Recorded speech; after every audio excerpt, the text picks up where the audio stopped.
Сәлеметсіздер ме менің көрермендерім? Бүгін мен сіздерге орхидеяның жыл бойы гүлдеуі туралы кезекті видеомды салып отырмын.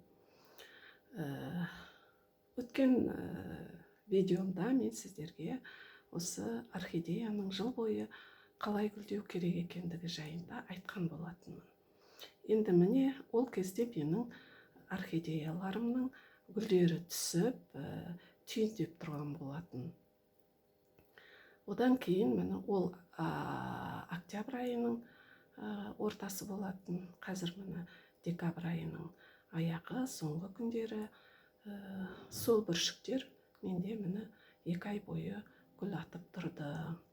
Енді бұл гүлдер ақырындап бастапқы бас жағындағы гүлдерді байқасаңыздар, олар ең бірінші шыққан гүлдер сол қазан айының аяғындағы сол гүлдер енді ақырындап суылып, ал кейінгі шыққан гүлдері әрі жарқырап әдемі көрініп тұр. Енді мен сіздерге айтатын болсам, бұл гүлдің тағы да мінекей басында түйіндер шығып келе жатыр, байқасаңыздар. Мына гүлдер түсіп жатыр. Енді түсуге таяу, орнына жаңа гүлдер шықпақшы.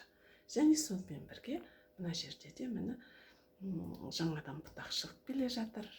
Мына жерде екінші несінен тағы бұтақ шығып келе жатыр. Міне байқасаңыздар, міне жаңа гүл салатын жаңа бұтақтар шығып келе жатыр.